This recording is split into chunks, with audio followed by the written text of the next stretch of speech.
Hi guys, we're here to analyze several different point of views from both the conservative and liberal side of linkage institutions and their positions on immigration. So basically, a linkage institution is an organization that connects the people to the government. There are several different types of linkage institutions, including interest groups, media, elections, and political parties. These types of organizations provide a common ground for American citizens to maintain communication with the government. Hi, we're going to be analyzing several conservative point of views on the linkage institution, Fox News, and how they portray information with the California Congressman Brian Bilberry. I had the opportunity to analyze Fox News where they were having an interview with a Republican Congressman, Brian Bilberry, and their point of view on the new immigration laws that, quote-unquote, reward those who make it across the border. Evidence to support this is that Fox News has always presented one-sided information, making this a very biased source, or a conservative source in general, because they've stacked polls where they only present one-sided information, where one side has a clear majority but does not state where or how they got the information. The point of view seems to revolve around the idea that Obama or Washington has made terrible decisions based on a poll that the new immigration laws has encouraged immigrants to illegally cross the borders in order to become citizens. With laws such as that, those who are currently in the United States will not get deported but instead turned into citizens. And they will increase border patrol to prevent others from walking into the United States. He talks in a narrow-minded way where he seems to mock Washington and says in a way that Washington likes to talk the talk but does not walk the walk. This source exhibits a bias because they show statistics of polls that are taken, either one of them was taken in Arizona and another one wasn't even stated, but each one seemed to have a conservative point of view where each law is saying that those laws being implemented in that current state would not be in favor of it, or saying that because of the new laws being created, it encourages immigrants to illegally cross borders to become citizens here. However, each poll seems to be just missing out information of who they actually take the poll from. For example, the first poll never states where they got it, which is crucial information because each state has a different point of view, with either they are Republican, Democrat, Green Party, or any of one of those or more. Also, in the second one where they give polls given from Arizona, it's been historically known that Arizona is a very conservative state where, Fox News shows a clear bias towards a Republican point of view where it takes advantage of leaving out small details in order to present heavily one-sided perspectives and information. So the linkage institution that I will be talking about today are political parties. And political parties are basically just a collection of people who generally have the same ideologies, and they hold party conventions that nominate candidates who will run for office in Congress and also for the presidential election. And there are two main political parties. We know the Democrats and the Republicans. And despite their opposing viewpoints, they're pretty moderate. They have pretty moderate viewpoints. And the Democrats swing towards the left side of the spectrum, and the Republicans are more generally on the right side of the political spectrum.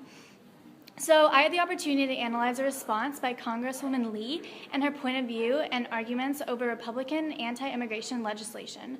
And so Congresswoman Lee is a Democratic congresswoman. She represents the California's 13th district in the House of Representatives. And she's seen throughout the source because she has a very pro-immigration viewpoint, and she disagrees with the legislation passed by Republicans in Congress. The source is directly quoted as Congresswoman Lee's statement on Republican anti-immigration measures. And it explains why Lee basically disagrees with the Republican legislation passed on the House floor. She believes that the voices of the immigrant children are not being heard, and so she uses biased word choice and selective statistics, which are both strategies that she chooses to help explain her argument against the opposing party, which are the Republicans. So the point of view of Republicans is not represented in this source, which makes me believe that it contains biases and the point of view of Lee alone. It's mostly opinion-based, but it also proves that biases are clearly exhibited. There's a lack of sufficient evidence and context for this passage. So now that we know that the point of view of the source is biased, we can critique the argument of Congresswoman Lee by analyzing specific parts of the text and examine if they're truthful, based on facts, or justified.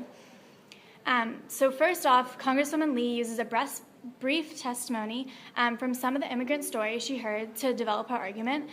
She uses the testimony as evidence for her argument, which is not reliable because she uses the few stories that she heard as an overgeneralization for all immigrants' journeys. And we can confirm that testimonies were presented to Congress, but Lee lacks the detail to explain what those testimonies entailed other than descriptions of the harrowing journeys. In addition, the few testimonies that Lee heard on the House floor are not sufficient evidence to generalize the entire journey of every single immigrant child who came to America. So obviously the stories that she heard were only few of many, but it's unfair to judge every single immigrant child, assuming that their journey was identical and similarly troubled.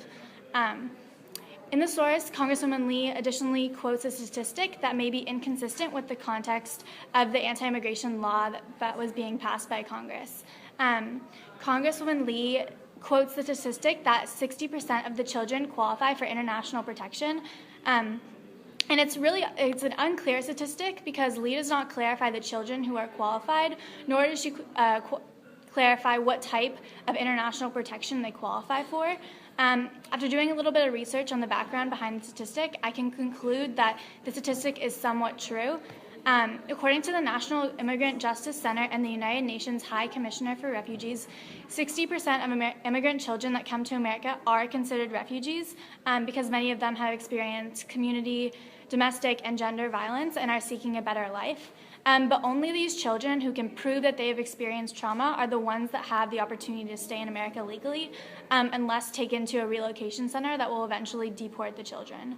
And in addition, according to the Traffic Victims Protection and Reauthorization Act in 2008, the government is allowed to provide critical protections for immigrant children and child refugees by requiring unaccompanied children to be placed in removal proceedings for an immigration court. So it's described as difficult and often complicated, but it's a required part of the procedure that protects the right of refugees and gives them the opportunity to stay in America. So although she doesn't go into the details about how difficult this process is for a refugee to receive appropriate protection from the government, it is a statistically accurate fact. In addition, Congresswoman Lee compares the testimonies of the children to the words inscribed on the Statue of Liberty and America's history as a refuge for millions.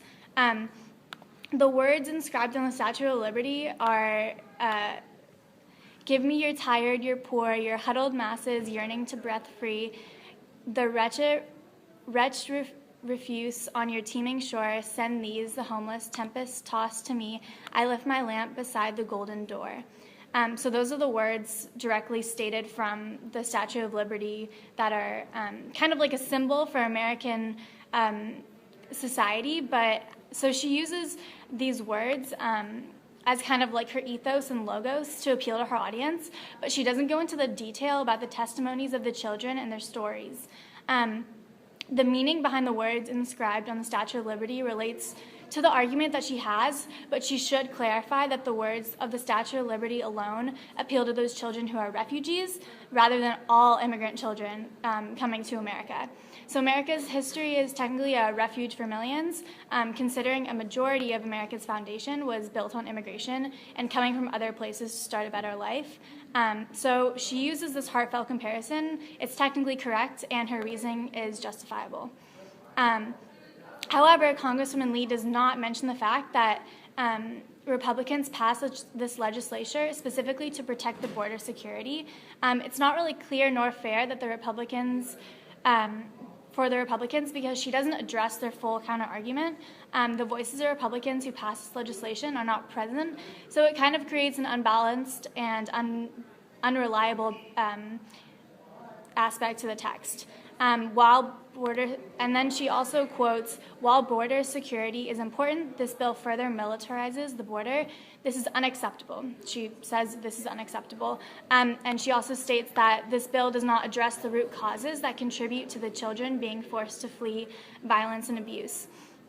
So the author, she doesn't provide enough her analysis with enough relevant evidence supporting her claims.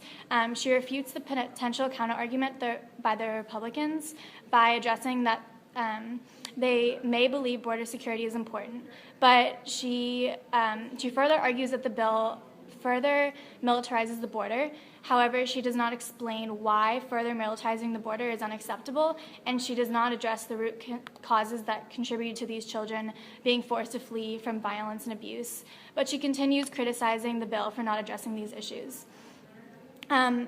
So one last part of her argument that is that's not reliable is by saying that immigrants deserve these rights and Republicans do not sympathize with the immigrants. She has a logical fallacy in her argument, which is called a hasty generalization. So making a generalization that all immigrants have made harrowing journeys to get to America would be quite an overstatement, because we can't guarantee that every immigrant has traveled great distances to get where they are today. Generalizations that all Republicans are not considerate of the testimonies of these immigrants is not fair, because the vote is the majority, and not just voting for legislation does not mean that they weren't affected by the story and it didn't touch those who were voting for the immigration legislation. So by analyzing the source, you can make your own decision about how you want to follow linkage institutions. There's almost always biases in linkage institutions, so make sure to recognize them when you see them and make your own judgment calls about American government.